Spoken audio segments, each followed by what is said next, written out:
नमस्कार।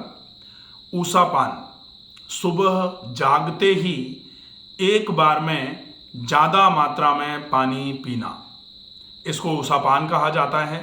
मुझे लगता है ऊसापान के बारे में आप सभी लोग बेहतर तरीके से जानते भी हैं, लेकिन कहीं आप भी तो कुछ गलतियां नहीं कर रहे हैं ऊसापान के समय में। ऊसापान किस तरीके से किया जाना चाहिए, ऊसापान में कितना पानी पीना है, ऊसापान में पानी का टेम्परेचर कैसा होना चाहिए, ऊसापान करते समय आपके बैठने की स्थिति कैसी होनी चाहिए। यदि इन बारीकियों का ध्यान आप रख रहे हैं तो निश्चित ही ऊसापान का पूरा लाभ आप ले पाएंगे। और अगर इन बारीकियों का ध्यान आप पूरे तरीके से नहीं रख पा रहे हैं तो निश्चित ही आपको ऊसापान का पूरा लाभ नहीं मिल पाएगा।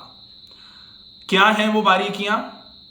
कैसे पीना चाहिए पानी, पानी का टेम्परेचर कितना होना चाहिए, कम से कम पानी की क्या मात्रा होनी चाहिए, और किन लोगों को ऊसापान में ज़्यादा मात्रा में पानी नहीं पीना है। यही सारी बातें पूरे तरीके से समझने के लिए वीडियो को अंत तक ज़रूर देखें। नमस्कार, मैं डॉक्टर रमाकांत शर्मा, योग, प्राकृतिक चिकित्सा, जीवन शैली एवं आहार चिकित्सा विशेषज्ञ। बहुत सारे लोग आजकल पानी पीने को लेकर के सजग होते जा रहे हैं। पानी कितना पीना है, पानी पीने का तरीका क्या होता है। 3-4 कहावतें हैं। एक कहावत है आहारांते पिबेत तक्रम, दूसरा है वासरांते पिबेत पयः, निशांते पिबेत वारी। आहार के अंत में छाछ पीना, दिन के अंत में रात को दूध पीना, और निशा के अंत में मतलब सुबह सुबह जल पीना, ये स्वास्थ्य के लिए बहुत ही हितकर माने जाते हैं। दूसरी कहावत कहा जाता है भोजनांते विषम वारी। भोजन के अंत में आप अगर पानी पी रहे हैं तो ये मान लीजिए कि आप जहर पीने के बराबर नुकसान अपने शरीर में पहुंचा रहे हैं। एक कहावत और है कि खाने को पिएं और पानी को खाएं, लेकिन पूरे दिन का पानी आपको कैसे पीना है और ऊसापान किस तरीके से होना चाहिए, इसमें थोड़ा सा अंतर है। और अंतर क्या है कि जैसे आप पूरे दिन का पानी पीते हैं उसके ठीक अपोजिट आपको सवेरे का पानी पीना है। सवेरे का पानी अर्थात ऊसापान जिसको बोला जा रहा है, वो आप एक बार में ज्यादा मात्रा में, जितना ज्यादा पी सकते हैं उतना ज्यादा, लेकिन कम से कम 4 ग्लास। जिनको हार्ट की बीमारी है, जिनको किडनी की खराबी है, जिनके लिवर की खराबी की वजह से पेट में पानी भर गया है, या फिर जिनके फेफड़ों में पानी भरा हुआ है, ऐसे लोगों को एक बार में ज्यादा मात्रा में पानी नहीं पीना चाहिए। इसलिए ऐसे लोग पानी की मात्रा जो है वो 300 से 400 ml के आसपास रख सकते हैं ऊसापान की, क्योंकि इनके पूरे दिन का पानी ही लगभग 1.25 से 1.5 लीटर कर दिया जाता है पूरे दिन में, जिसमें सब्जियों का रस, फलों का रस, छाछ, दूध, पानी, सूप सब कुछ आ जाता है। तो अगर ऐसी स्थिति है तो फिर आपको ऊसापान में 300 से 400 ml पानी ही पीना है। बाकी सभी लोग कम से कम 4 ग्लास, और अगर ज्यादा पी सकते हैं तो उससे भी ज्यादा मात्रा में पानी पिए, उसको ऊसापान बोला जाएगा। ऊसापान में आपको पानी को एक जगह बैठकर पीना है, ना कि 1 ग्लास यहां इस कोने में बैठ करके पी लिया, फिर 2 ग्लास दूसरे वाले कमरे में जाके पी लिया, फिर 1 ग्लास कहीं और किचन में जाके खड़े होके पी लिया। अगर आप इस तरीके से आधे घंटे में 4 ग्लास पानी पिएंगे ना तो फिर वो ऊसापान में नहीं गिना जाएगा।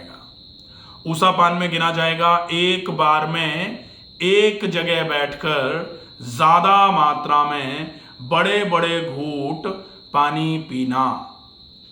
और कहा जाता है कि रात को तारों की छाया में ताम्र पात्र में रखा गया 1.25 लीटर पानी सवेरे सवेरे पीना ऊषापान कहलाता है। तो अगर तारों की छाया में और तावे के बर्तन में पानी रखा है तो गर्म तो नहीं हो सकता। और अगर कहावत ऊषापान के लिए तारों की छाया में ताम्र पात्र के बर्तन में रखा हुआ पानी था तो निश्चित ही पानी का टेम्परेचर सादा ही रहा होगा।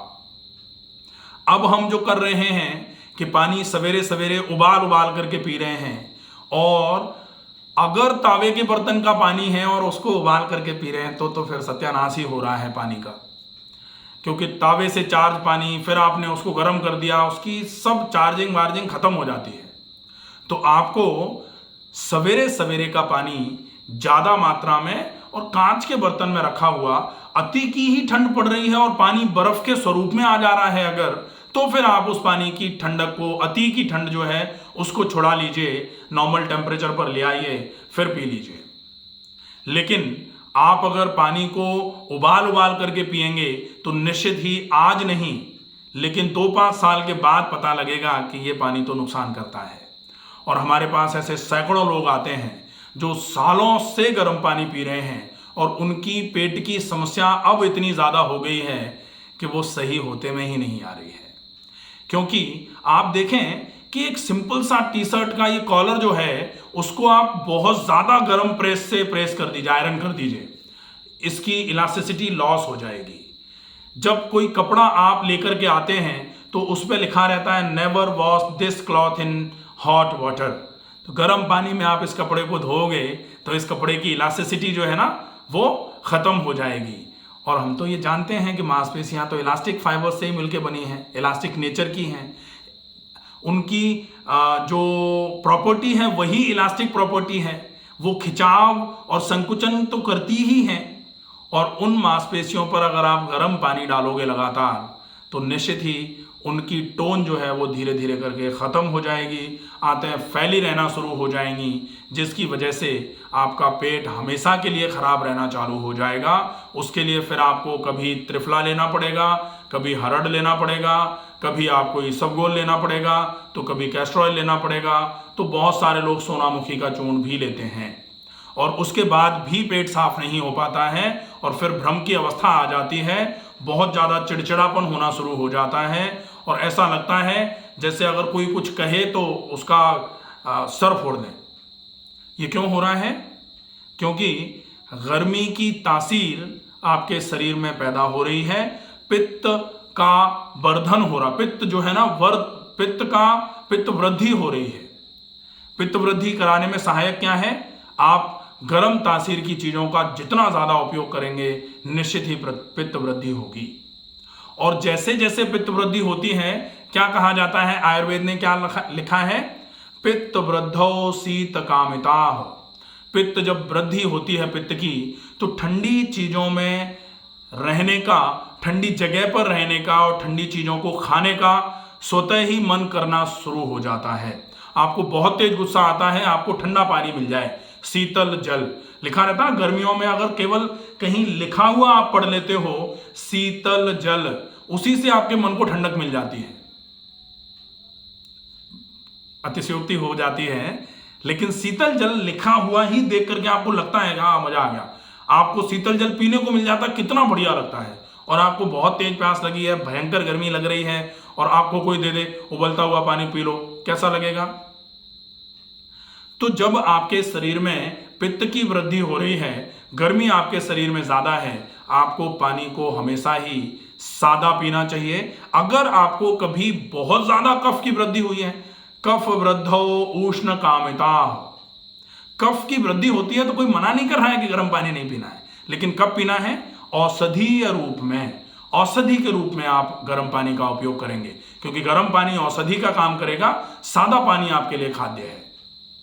खाद्य है मतलब जो फूड के कंटेंट होते हैं एलोपैथी में, मॉडर्न साइंस के हिसाब से, protein, fat, carbohydrate, minerals, vitamins और पानी। तो वो जो पानी है वो सामान्य टेम्परेचर का अगर है तो वो फूड में आ रहा है, और अगर आप उसको गर्म करके पी रहे हैं तो निश्चित ही वो औषधीय गुणों से युक्त होगा। और औषधि की आवश्यकता कब होती है? रोग होने पर। अगर आपको कफ का रोग हुआ है, आप गुनगुना गर्म पानी पी लीजिए, लेकिन कब तक? जब तक आपका रोग दूर नहीं हो जा रहा है।